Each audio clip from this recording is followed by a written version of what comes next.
নমস্কার বন্ধুরা, সর্বাণী রান্নাঘরে আপনাদের সবাইকে স্বাগত। বন্ধুরা, আজকে আমি আপনাদের সঙ্গে শেয়ার করব ঝিঙে আলুর সঙ্গে চিংড়ি মাছ দিয়ে অপূর্ব স্বাদের রেসিপি, যেটা গরম ভাতের সঙ্গে থাকলে আর কিছুই লাগবে না। আর ঝিঙেকে এইভাবে রান্না করলে এর স্বাদ মুখে লেগে থাকবে। আশা করি বন্ধুরা আজকের রেসিপি আপনাদের ভীষণই ভালো লাগবে। তাহলে চলুন আর দেরি না করে রেসিপিতে যাওয়া যাক।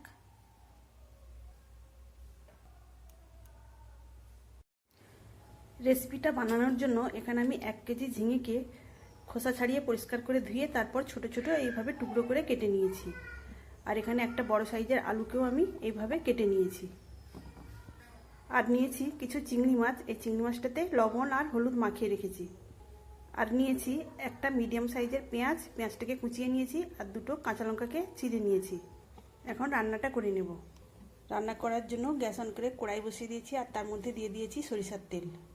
এখন তেলের মধ্যে দিয়ে দিচ্ছি ফোড়নের জন্য 5 ফোড়ন আর একটা শুকনো লঙ্কা। এখন ফোড়নে এটাকে ভেজে নেব। ফোড়নটা ভেজে নেওয়ার ফলে খুব সুন্দর একটা গন্ধ বের হয়েছে। এখন আমি এর মধ্যে দিয়ে দেবো চিংড়ি মাছ। চিংড়ি মাছটাকে আমি হালকা করে ভেজে নেব, খুব কড়া করে ভাজবো না। তো বন্ধুরা, চিংড়ি মাছটাকে আমি মিনিট খানেক এইভাবে নেড়েচেড়ে ভেজে নেব। চিংড়ি মাছটা মিনিট খানেক ভেজে নেওয়ার পর এখন আমি এর মধ্যে আলুগুলো দিয়ে ভেজে নেব। সমস্ত কেটে রাখা আলুগুলো দিয়ে দিয়েছি। এখন আমি নেড়েচেড়ে ভেজে নেব।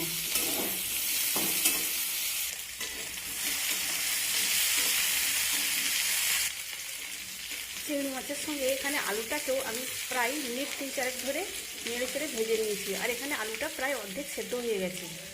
এখন আমি এর মধ্যে দিয়ে দেবো কুচিয়ে রাখা পেঁয়াজ আর দুটো কাঁচা লঙ্কা। পেঁয়াজ দেওয়ার পর আবারও আমি একটু নেড়েচেড়ে নেব। পেঁয়াজটা দিয়ে আমি মিনিট খানেক নেড়েচেড়ে নিয়েছি। এখন আমি এর মধ্যে দিয়ে দিলাম 1 চামচ আদা বাটা।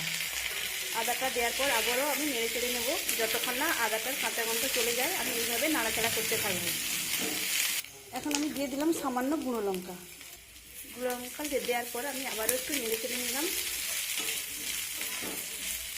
সব কিছু আমি সুন্দর করে ভেজে নিয়েছি। এখন আমি এর মধ্যে দিয়ে দেবো কেটে রাখা ঝিঙে। সমস্ত কেটে রাখা ঝিঙে দিয়ে দিয়েছি। এবার আমি নেড়েচেড়ে নেব।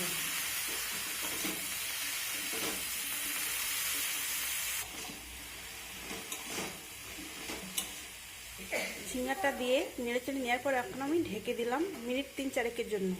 মিনিট 3 পরে ঢাকাটা খুলে নিলাম। ঢাকাটা খুলে নেওয়ার পর আবারও আমি একটু নেড়েচেড়ে নেব।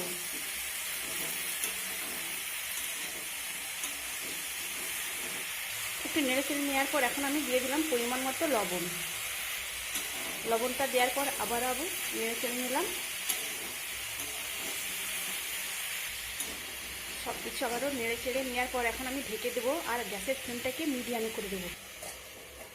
বন্ধুরা, আবারও প্রায় মিনিট 3 পরে ঢাকাটা খুলে নিয়েছি। আর এখানে দেখুন বন্ধুরা, ঝিঙে থেকে অনেকটাই জল বের হয়েছে। ঝিঙে থেকে বের হওয়া এই জলেতেই রান্নাটা হয়ে যাবে। বন্ধুরা, আমি হলুদের গুঁড়ো দিতে ভুলে গিয়েছিলাম। এখন আমি দিয়ে দিচ্ছি সামান্য হলুদের গুঁড়ো। হলুদের গুঁড়োটা দিয়ে পর আবারও আমি এইভাবে মিশিয়ে নেব। তো এখানে আমি আর ঢেকে দেবো না, কেননা আলুটাও সেদ্ধ হয়ে গেছে আর এখানে ঝিঙেটাও সেদ্ধ হয়ে গেছে। এখন গ্যাসের ফ্লেমটাকে বাড়িয়ে আমি একটু জলটাকে মেরে নেব।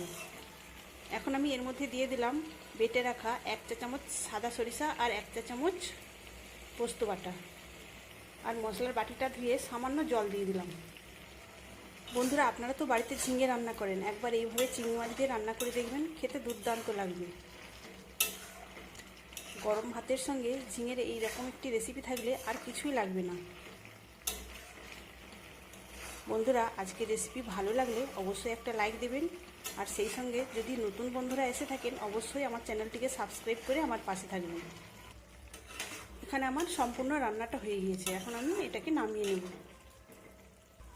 তাহলে বন্ধুরা, আপনারা অবশ্যই বাড়িতে একবার এইভাবে চিংড়ি মাছ দিয়ে ঝিঙে রান্না করবেন। আর কেমন হয়েছে আমাকে কমেন্ট করে। তৈরি হয়ে গেল ঝিঙে আলুর সঙ্গে চিংড়ি মাছ দিয়ে অপূর্ব স্বাদের রেসিপি। তাহলে বন্ধুরা, আজকের মতো আসি। সবাই ভালো থাকবেন, সুস্থ থাকবেন। ধন্যবাদ।